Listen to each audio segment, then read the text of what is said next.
There are so many different people out there with so many different takes on like the state of TF2, different parts of the game, and all of that kind of stuff.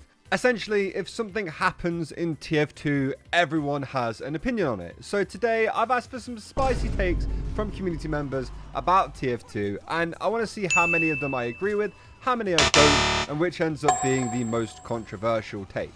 Also, I haven't asked in a while, but if you go on to enjoy this video, please make sure you subscribe.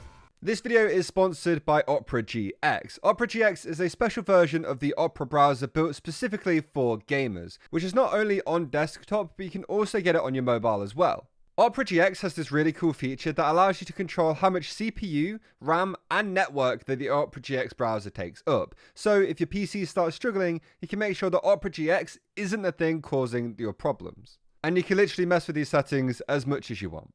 Not only that, you can customize how your Opera GX looks as well, and you can pick from a bunch of different themes, wallpapers, and colors to really customize Opera GX and make it your own. And this is how I've personally decided to customize mine. There is also a feature called GX Corner, where you can stay up to date with free games, which Opera personally selects, the best deals that are out there, newest releases, and breaking news in the world of gaming, all in one place. Make sure you go ahead and download Opera GX from the link in the description or from the QR code on the screen right now. Anyway, I have to say, we are starting off with a bit of a banger for a controversial take. I had a lot of people reply to my tweet saying that they really didn't think that Sniper was that bad. A lot of people were just like, it's absolutely fine. And I feel like this is one of the biggest controversies recently in the world of TF2 as to whether or not the Sniper is overpowered or not. I'm obviously not going to go too in depth with that argument in this video, but what I do want to say is that you will always remember good snipers more than you remember the bad snipers. And you probably kill a lot more bad snipers than you even see of good snipers. Like, obviously, you're going to remember the guy who headshots you as soon as you're on his screen every single time, more than you're going to remember the guy you use to try and get up to your 20 kill streak as scout. Like, you're going to remember that more, because it's a bad experience and you're annoyed at it. I'm personally on the side of I enjoy playing Sniper, and if you discard the bots from the equation, I think generally the class is okay. You will just eventually run into people who have dedicated hours and hours and hours of their lives to getting good at that class. Now, I know me personally, I have a lot of games where I feel like none of my shots that I've landed actually should land. And I also have games where I can't hit anything to save my life. So it's all just relative to your recent experience. I still don't think he's too bad though.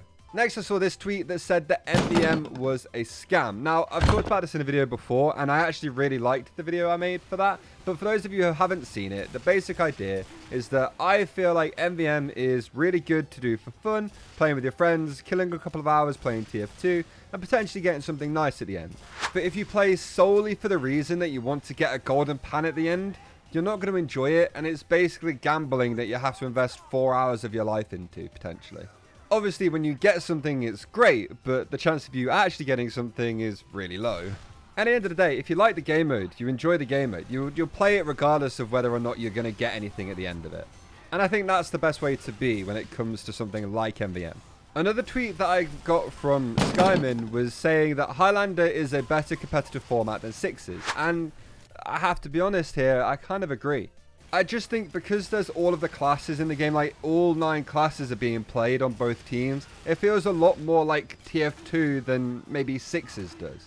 Now, this isn't me hating on Sixes or anything like that. I've played more Sixes than I have Highlander. My experience in both is very limited, but I think Highlander would be a little bit more fun. And for somebody who mostly plays casual like me, Highlander is a lot closer to what a pub could look like. You know, less pressure, I guess, on individual performances, and being honest, it's the comp game mode I'd probably most likely want to get into out of the two. I wish there was more like community Highlander stuff, like in charity events or whatever, because a lot of the competitive charity events just do Sixes, and I've played in quite a lot of those. It makes sense because it's easier to organize, but I'd like to see more Highlander stuff. I enjoy that game mode.